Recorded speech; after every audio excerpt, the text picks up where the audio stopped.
send me this All right.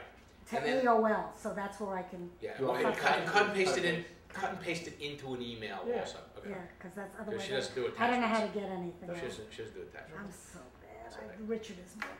Okay. Okay. So let's go back to Last Kiss in Venice. Another really great song. To me, it is a serious. Well, okay. Before I talk about the music stuff, story first. What's it about? This one's got a lot of history because this is actually a song that started before I even realized that there was a Galileo project. It was one of the first songs I worked on in what I'll call my exploration of OpenG tuning. And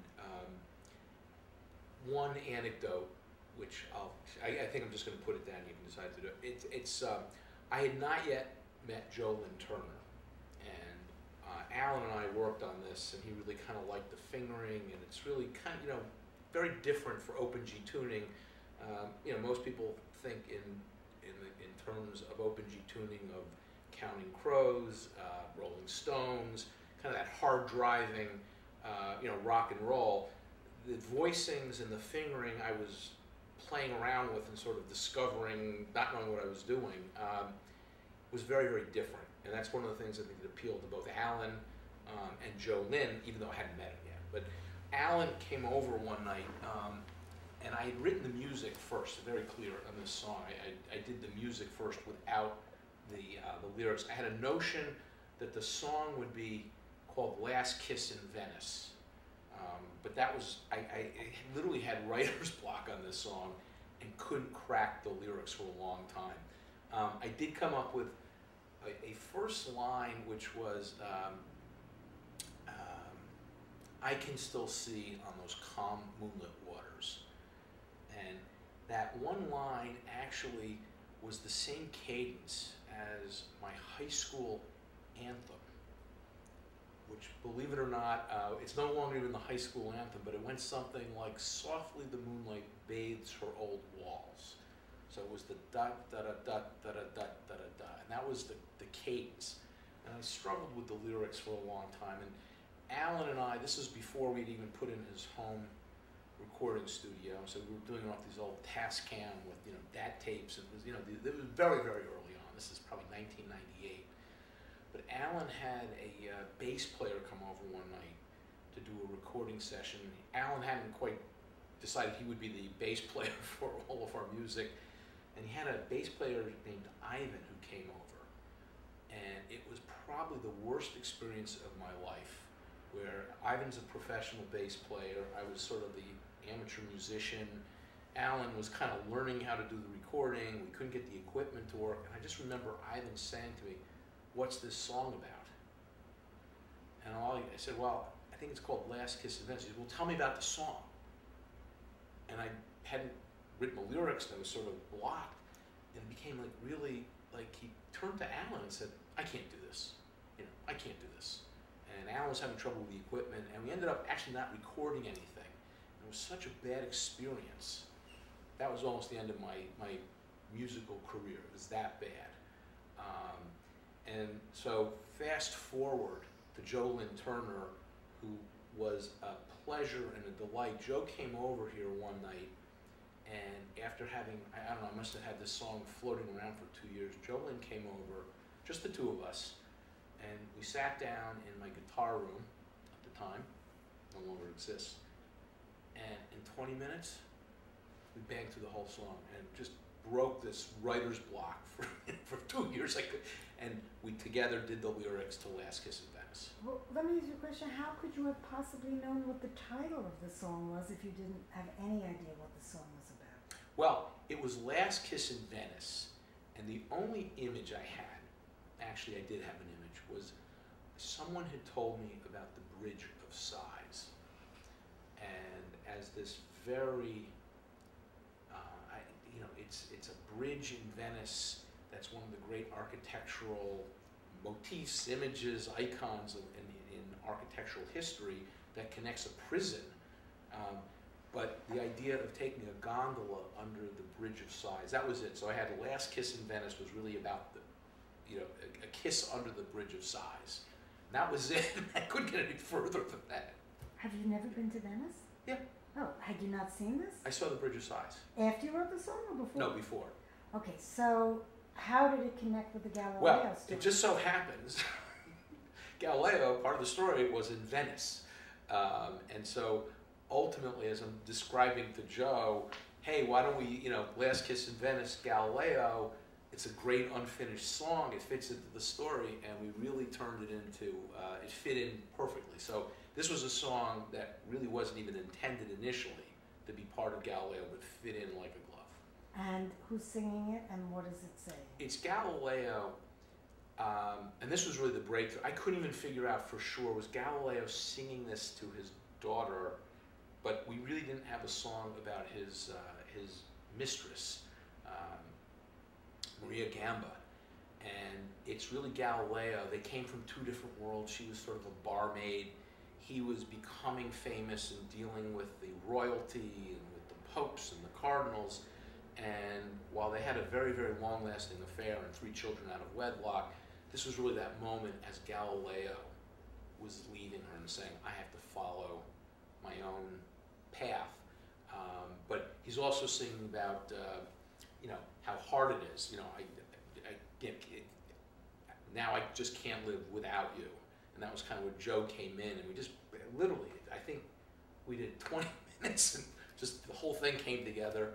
I was playing guitar, which is always a little, you know, a little bit tricky. And actually, Jane came in and listened to the song. We got the rough down, but it was like this. That was when I knew, like, Joe Lynn was going to be my was my songwriting mentor. Why did he have to leave her? They just followed different paths. You know, they had 3 children. He was, you know, he moved from Venice to, you know, he was in Tuscany. He was, you know, he was moving around. He was, you know, always looking for a better deal. So she actually stayed behind, and you know, he was in Padua. He traveled to Rome many times. So there was really different phases of Galileo's life, and they just, it was time for them to. And he actually, it's very interesting. She ultimately married a lens maker from Murano, and he actually not only gave his consent to her marrying him, he also helped support them. And so it was Galileo, it was just one of those very contemporary relationships. Back in the old days, not everybody got married, so it was not that unusual to have children out of wedlock. I think this is fascinating. Well, okay, this is a very serious grab-you romantic ballad, and I could imagine, even aside from this story, as a standalone song, just a standalone commercial song that a number of people could sing. Again, when you brought it together in that 20 minutes, did you know how good it was? When I heard Joe sing it, I said, wow, this is pretty, but you have to understand, I had the guitar, the guitar and the music down for like 2 years.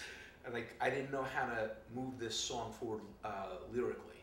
And so when I heard it, I said, you know, this is, yeah, I thought when Joe helped bring it to life, I mean, I had the bridge of, I mean, I had the basic story, but it just, you know, it was amazing with 20 minutes with someone who, you know, the song doctor.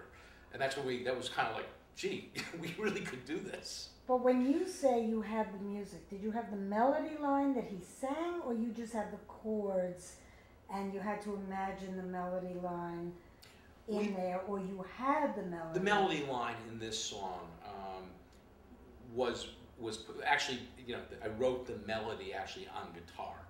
And so the melodies were there. Some of the timing, you know, Joe was always playing, you know, put it in the front, put it in the back. Probably musically the most interesting thing is that it had this very weird bridge, which was a bit of a stumbler for, you know, for Joe and for Alan. The bridge goes into 9/8 time, and I barely even know what 9/8 time is, but it changes tempo like you're driving down the highway at 55 miles an hour, and you throw it into, not into reverse, but you put it into first gear. And we were challenged by and I really wanted to keep the bridge in. And that was probably, and they finally, Joe, we figured out how to make it work musically, and they finally said, you know, wow, this is weird, but this, you know, it kind of broke the rules because you're not supposed to do that. But they said, hey man, it's Galileo. What the hell? Let's, you know, there are no rules, so let's go with it. Can you turn this off 1 second? Oh, can I come back to You one want to thing hear else? this? Okay. Yeah, I want to. Back to Last Kissing Brothers. No, it was actually on Ariel Pacheco. Oh. Something. What was it? What were we doing? Can you, what were we just saying? Something about not the 9/8. 9/8 was in this one, you were saying. Yeah, but it reminded me of something that I didn't say in Ariel Pacheco. Is that the Led Zeppelin? I lost it. Okay, go back to it. Huh? I'm sorry. Sorry. But when you watch this, Yeah, maybe they come back. eventually, Yeah. and you remember it, make a note of it, Okay. because we can go back through all of Okay. these. You'll think of more things every time. Oh, I remember what it was. Okay. Maybe let's just take this down because you can put it in. Ask me the question about, did you ever have any arguments with Alan? Okay. In the songwriting process with you and Alan, did you have any arguments about any of the songs in particular? We didn't really have any arguments per se. There was this one thing we had in Rules by Fools about how we should, you know, which syllable should be emphasized. One of the ironies is that it wasn't really an argument, but when it came to Areopagitica, there's a guitar solo, and I had in my mind, I usually didn't write the guitar solos, but I had a very specific guitar solo that I actually did write in my own mind. While Alan was off, sort of, you know, doing all the work, he put in a guitar solo using sort of this very soulful wah-wah sounding song, and I kind of said to Alan, I think I'd prefer to, you know, let me play my version, and he really liked his version. I said, yeah, it's, you know, I like it, but I kind of like this one. What we ended up doing is, it was just sort of, it actually fit the song, because it's a song about Galileo and Milton kind of talking at each other, to each other, so we put in both guitar solos. So when you, it's a double guitar solo in Areopagitica. It's kind of, it actually kind of works. It's the same melody, but a different effect? No, completely different. Totally Clashing guitar Yeah, solo? kind I of have to clash. hear it. Yeah, yeah, it's, You mean it's he actually used the wah-wah pedal and you he didn't? used the wah-wah, and I Right. had this and he had a, I'll play it for you. It's very fun. It's Okay. actually, you know, when I meant to tell you that. And when you they said- work together? You didn't I have know? to hear it. No, Okay. I didn't notice. Do you want to hear it while Yeah. we're here? While we're It's such talking a- about it, sort of sure. pretty fun. Let's see.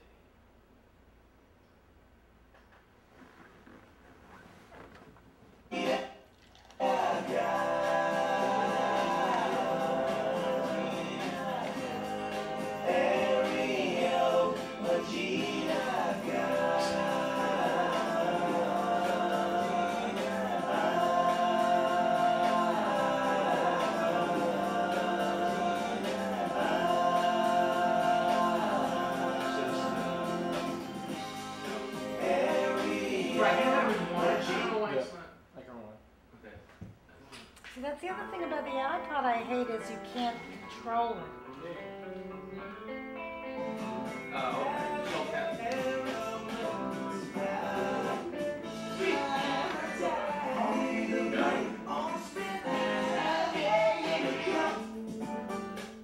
Just let it go. Don't worry about it. Alright, you'll hear it in a second. That's me. And the wah-wah is Alan. Walk, walk, that.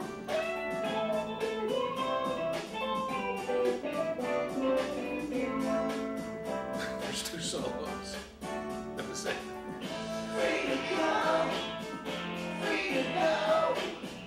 I have to tell you, now that you pointed it out to me, I mean, I would never have really noticed, because it's just kind of Yeah. wah wah, Yeah. but the wah wah doesn't really fit there as It- much as in the song. It It's didn't. your I liked original mine, idea. and so that was Yeah. it's called a compromise. And I kind of, you know, but I actually, it's one of the few pieces that I actually performed. Really? Why? It just wasn't efficient. I mean, Alan got, you know, I Yeah? was not endowed with a great sense of timing. No? No.